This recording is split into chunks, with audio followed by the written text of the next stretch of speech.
Olá, meus irmãos. Chegou o dia do nosso encontro semanal, o nosso encontro para que possamos juntos estudar e refletir. Eu espero encontrar a cada um de vocês muito bem, em paz, em harmonia e sempre buscando o aprimoramento. O tema do nosso estudo de hoje é Céu e Inferno. Nós temos um livro que foi escrito por Allan Kardec, que tem esse título e que vai esmiuçar, né, todas essas questões a respeito do que é o céu e o que é o inferno.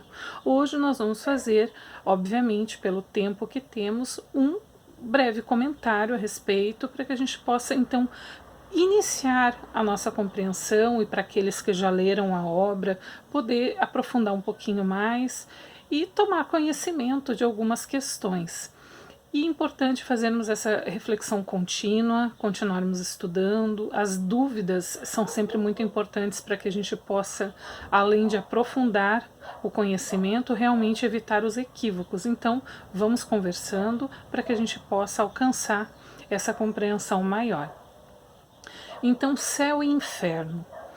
Desde o princípio da existência, da existência humana, né? Nós temos dentro de nós muitas curiosidades, muitas dúvidas acerca do que são os mistérios da vida e da morte. E o céu e o inferno estão exatamente conectados com essa dimensão de vida e morte. Então, para onde vamos depois que nós morremos? Para o que acontece conosco, né? Quando deixamos de existir fisicamente, porque nós temos que sempre lembrar o conceito principal que a doutrina espírita vem trazer: a eternidade do espírito. Não existe a morte do espírito, a vida continua. Isso nós temos que ter muito claro na nossa mente. Então, assim, dentro das concepções que denotam o grau de maturidade de um povo, né, de maturidade espiritual, eu me refiro, de um povo, da humanidade, pensar a respeito da vida e da espiritualidade demonstram, assim, o quanto nós somos conscientes ou inconscientes a respeito desses mistérios, a respeito realmente do que importa e principalmente de qual o motivo de estarmos aqui. Então é sempre importante refletir e não nos deixarmos levar pela vida, e sim tomarmos as rédeas e fazermos com que a vida siga um determinado roteiro, ou que a gente siga uma determinada programação. E isso a gente só vai conseguir se conectando com o nosso interior, com a espiritualidade, porque a partir dessa introspecção que a gente faz, a gente se conecta com essa energia divina que está sempre em fluxo. É eterno fluxo, nunca fica estagnado. Então, quando nós nos conectamos com essa energia superior, essa energia do bem, do amor, nós conseguimos então perceber, nós conseguimos então receber essas informações, e através disso a gente vai conseguindo aprimorar as nossas percepções a respeito da vida e do mundo. Bom, o que eu posso dizer para vocês? Que, teologicamente falando, nós temos diversas concepções muito equivocadas. O que eu quero dizer com isso? As religiões, de um modo geral, que são feitas pelo homem, né? Porque Deus é um determinado nível, um determinado patamar. E as religiões, elas tentam nos conectar com Deus, a espiritualidade, a religiosidade, mas nem sempre, já que nós, como humanos, seres imperfeitos em processo evolutivo, nós nos equivocamos muito. E dentro desses equívocos, muitas vezes afirmamos coisas que não são a reprodução da verdade. Né? Então é importante falar assim que dentro das questões teológicas nós temos afirmações do tipo: então tem um futuro de plena felicidade, de paz para aqueles que vão se esforçar dentro de uma retidão, de uma rigidez, né, impostas e determinadas por regras que essa própria religião vai expressar. e que vai existir um lugar de privilégios para quem assim proceder, quem se adequar dentro daquele modelo que está sendo estipulado. Assim como vai ser um futuro de tormentos e sofrimentos eternos para aqueles grupos, para aquele grupo de pessoas que não vai se encaixar nesse perfil, não vai viver dentro desse modelo. Então vai ser considerado a ovelha negra, né? Então são pessoas que estariam fora daquele padrão. Aí, naturalmente, o ser humano ele tem uma grande tendência de se julgar a ele próprio merecedor de uma atenção especial de Deus, como se ele fosse merecedor de uma determinada recompensa de Deus. Porque eu consigo me perdoar, eu compreendo mais os meus motivos, então eu sou um pouquinho não, muitas vezes muito mais assim bonzinho, benevolente comigo mesmo. E com os outros eu sou um pouco mais duro, mais rígido nas questões, né? Então nós temos um sentimento de auto-merecimento, de que nós merecemos essa parcialidade, né, de Deus para conosco. E aí com o nosso semelhante, muitas vezes não, nós julgamos, apontamos o dedo, nós temos essa questão, né, muito forte ainda, de julgar, olhar para os atos do nosso semelhante e apontar os defeitos, as falhas, sem olhar para a nossa imperfeição ainda. Mas não é aqui uma competição de quem é mais perfeito ou menos perfeito, e sim uma questão de consciência de que nós não temos esse direito de julgar. Então, partimos assim já um ponto muito importante a ser percebido aqui, que tomar consciência das coisas é algo muito importante e que nos permite evitar o erro. Então, quando a gente percebe o que é a verdade e o que é o certo, através de uma pesquisa, de uma análise, de um estudo, não é algo mágico e nem que se ouve e se sai repetindo, mas sim uma pesquisa séria, né, pessoal de cada um. Então, esse julgamento, ele realmente não é benéfico em momento algum, nem para a gente que está julgando e muito menos para aquele que está sendo alvo da nossa, do nosso julgamento, da nossa dureza, né, aquela falta de fraternidade, de amor, de caridade para com o nosso semelhante, porque a gente não conhece o que se passa dentro daquele coração.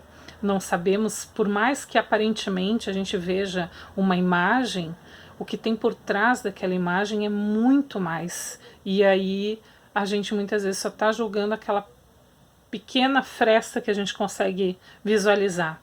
Então, o julgamento, às vezes, ele pode nos trazer muito arrependimento quando a gente tem a oportunidade de conhecer com mais profundidade a história de alguém e ver que existiam razões para que as coisas se apresentassem de uma determinada forma.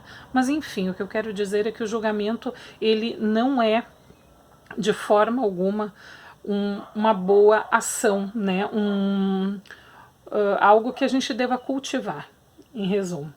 Então, nós temos essa tendência, então, do automerecimento, de julgar que somos merecedores e de olhar para as ações do nosso semelhante, muitas vezes julgar, olhar assim, mas se eu tivesse feito, eu teria feito muito melhor.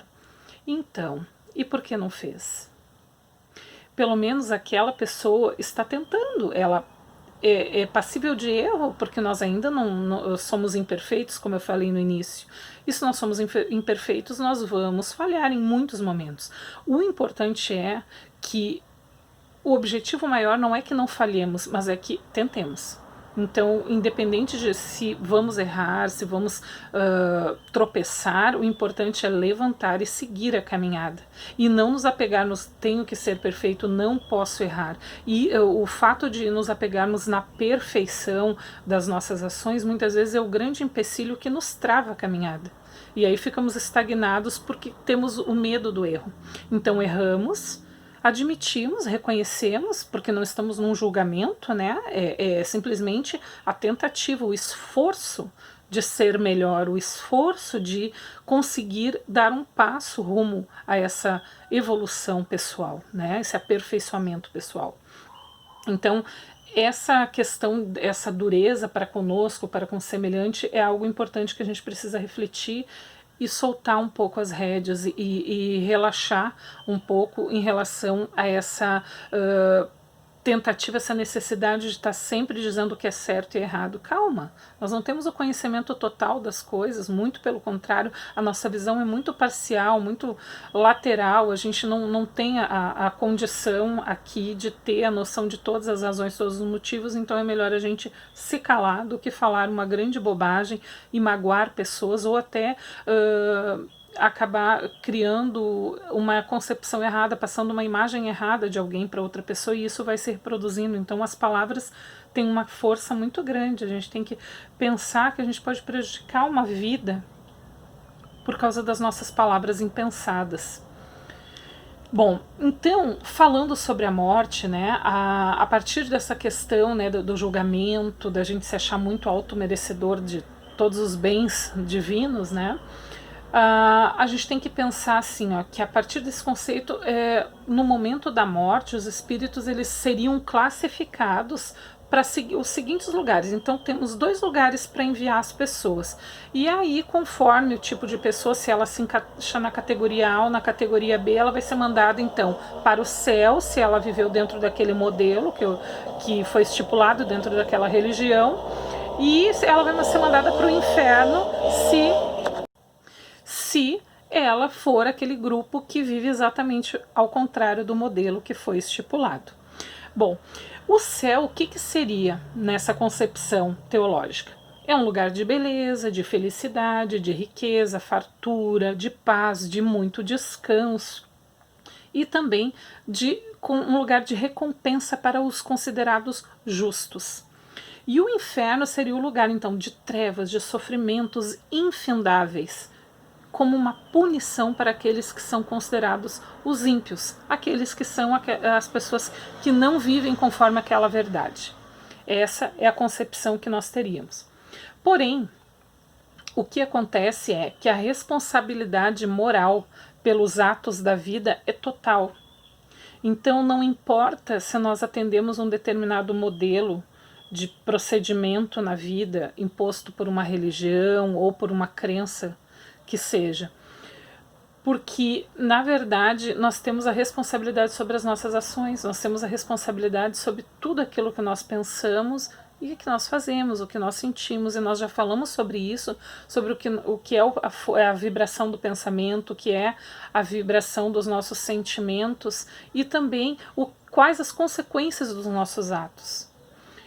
E essa responsabilidade ela deve ser proporcional ao desenvolvimento intelectual também do espírito. Então, o espírito mais evoluído, quando ele erra, ele tem muito mais a responsabilidade do que um espírito que ainda está lá nos primeiros passos. Então, o ponto da estrada onde nos encontramos, se mais adiantado, onde já tivemos mais experiências, onde já tivemos oportunidade de conhecer mais do que aqueles que ainda estão a alguns passos atrás de nós, ou muitos passos ainda, nós não nos tornamos melhores do que eles, apenas sabemos mais, estamos passos à frente, né, nesse processo evolutivo.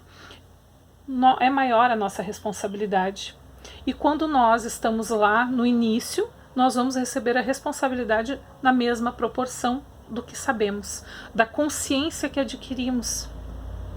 Então, ter consciência também é ter responsabilidade e é ter o peso da consequência conforme a nossa compreensão da verdade. Se sabemos a verdade, se compreendemos de fato que algo não é benéfico, por que ainda o fazemos? Nesse contexto, se entende então que a inteligência e o senso moral eles nascem, a partir deles, né, nascem as noções de bem e mal, do que é justo e é injusto. Então, se nós temos essa compreensão, nós também temos a responsabilidade sobre ela. Quando esses conceitos teológicos que são equivocados, né, de uma danação interna, então de que ficarei lá tocando harpa no céu, em descanso eterno também, fazem também com que sejam reproduzidos esses conceitos equivocados e as pessoas vão de geração em geração, em milênios, passando isso adiante, né?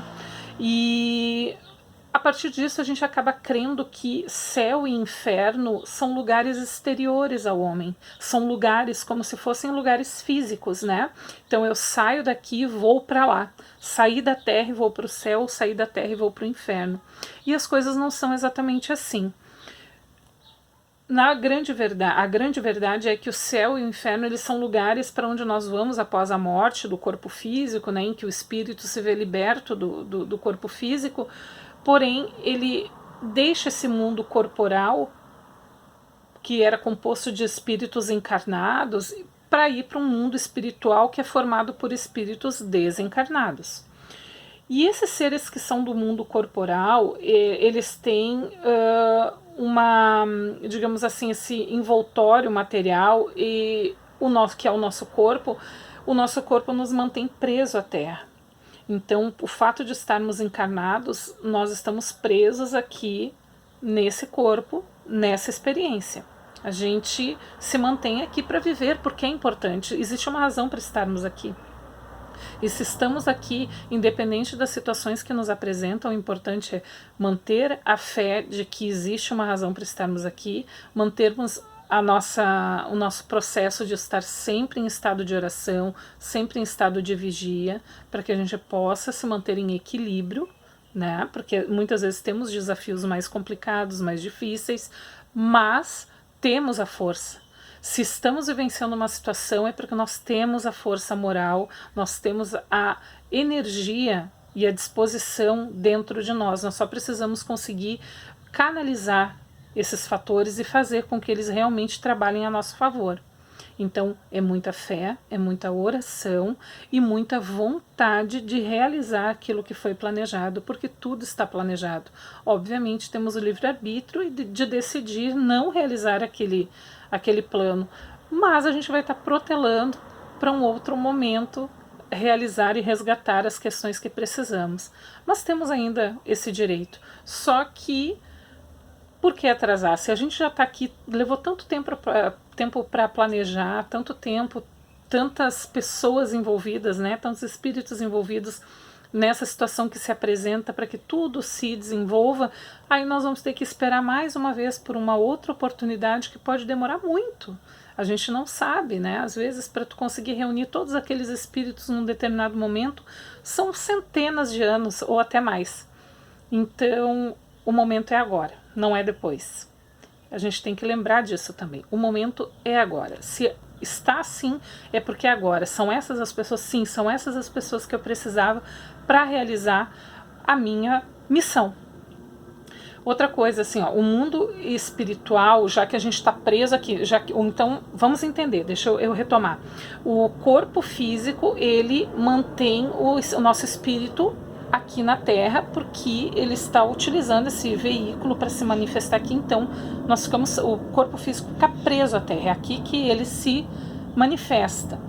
Porém, o nosso espírito, quando livre do corpo físico, quando o corpo físico morre, ele está disponível, né? Ele retorna para o mundo espiritual.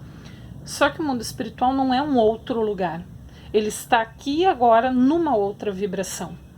Então não é para um outro lugar, num outro, a gente fala em mundo, mas assim, ó, não é como se fosse num lugar longe daqui. É aqui e agora, numa outra dimensão, numa outra vibração. Então nós não vamos ficar longe e distantes, mas estaremos vibrando em energias diferentes, né?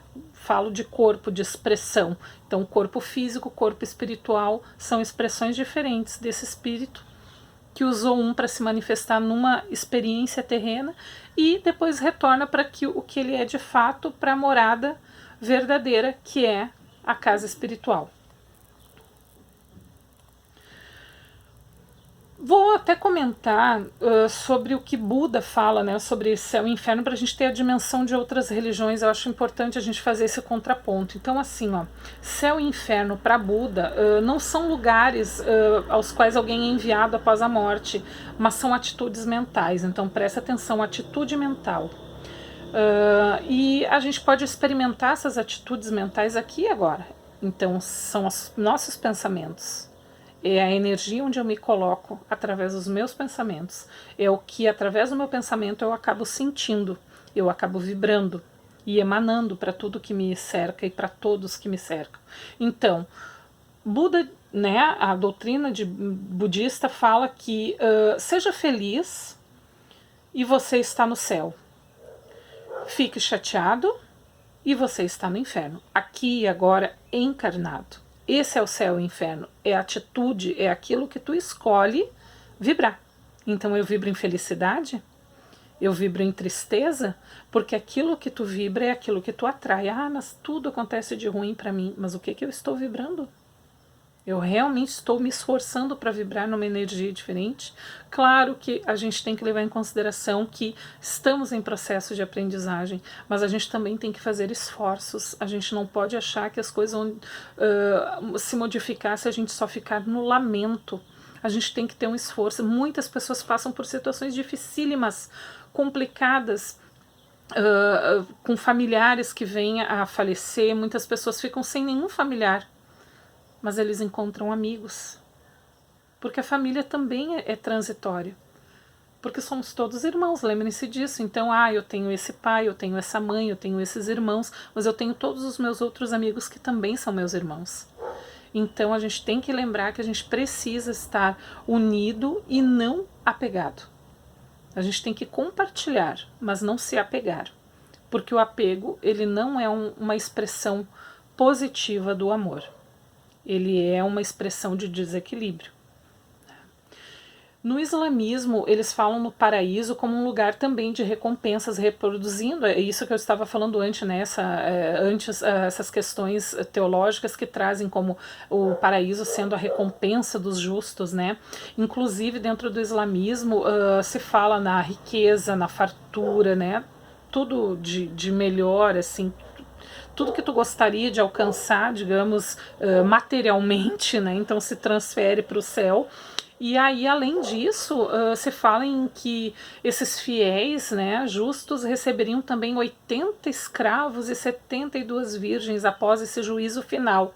Então morreu, fica lá esperando, então no dia do juízo final, depois desse julgamento, aqueles que realmente eram considerados justos, Deus abençoaria com todas essas riquezas aí.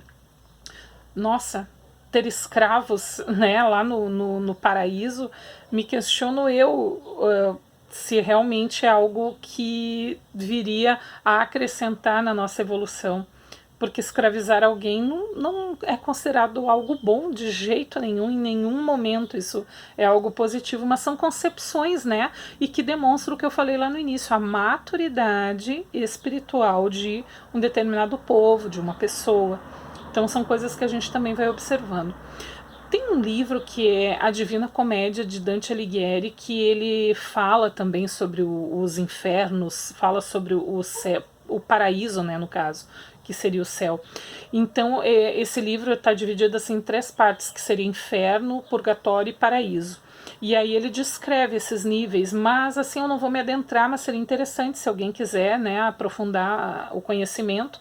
E ele fala em 9 andares do inferno, 9 níveis em que o inferno vai se dando, e aí eles vão se dividindo como em relação até aos pecados capitais, tipo, é um nível para quem é violento, irado, né, para luxúria, para traição, para gula, para avareza, né, ser pão duro, essas coisas assim. Então eles estariam representando esses pecados que são realmente as nossas falhas morais.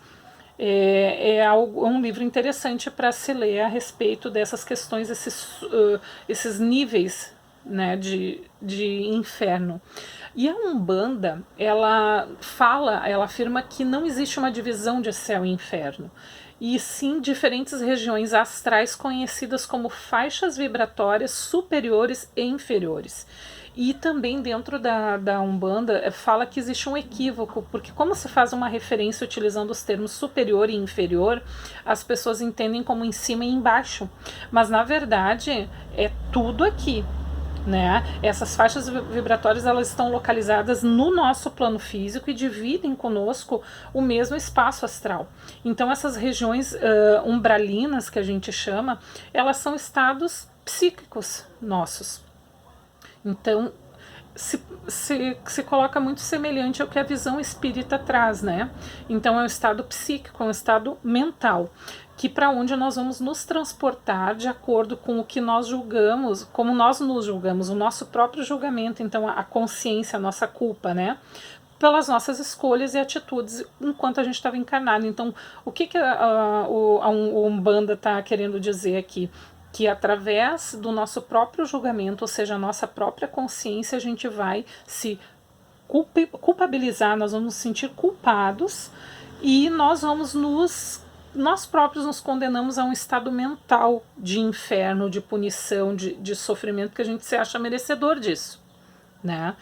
E então, o que eles falam também dentro da Umbanda, assim, que entidades e espíritos evoluídos, eles fazem parte dessas faixas que são as superiores.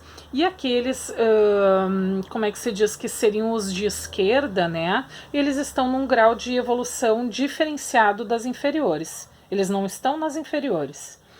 E os espíritos sofredores é um outro nível. Então tem são entidades e espíritos evoluídos que são de faixas superiores e de esquerda, e daí tem os espíritos sofredores. E esses espíritos sofredores, que eles são de baixíssima ou de nenhuma evolução ainda, é um nível tão pequeno, que eles vão para faixas intermediárias, e aí eles estão tão próximos da gente ainda, né? Porque são espíritos como nós, e eles é que acabam nos causando essas perturbações, porque são aqueles que em algum momento nós prejudicamos e agora eles, por falta de compreensão e de perdão, tentam nos prejudicar, como em algum momento a gente também já pode ter feito, né? Então, é toda uma questão de compreensão, e quando a gente nega a verdade, a gente entra em sofrimento. Então, o inferno começa a se configurar não como um lugar, mas como um estado, algo que está dentro de nós mesmos, assim como o céu. Quando a gente vive numa vibração de amor, de bondade, a gente se coloca no céu. E céu é exatamente isso, um lugar dentro de nós mesmos onde vibra o amor, a fraternidade, a caridade. É o reino de Deus dentro de nós, que Jesus falava, né? O reino de Deus, ele não está fora. Não é um castelo, não é uma mansão, não são bens materiais. O reino de Deus é o bem que nós construímos e vivenciamos dentro de nós mesmos.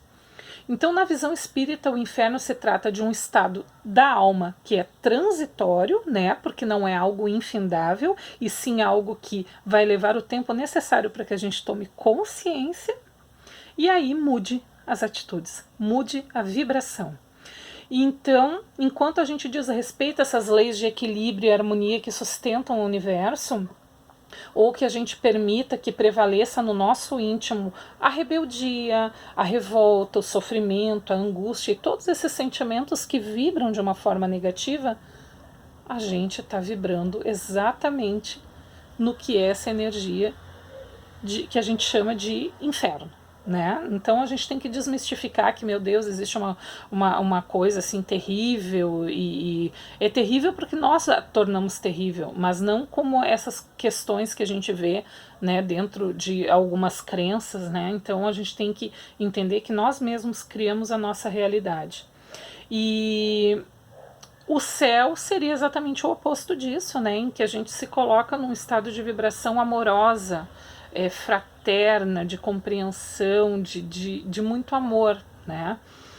E as palavras, a palavra, no caso, trevas, significa que é um estado de ignorância e desinformação relativo às verdades espirituais.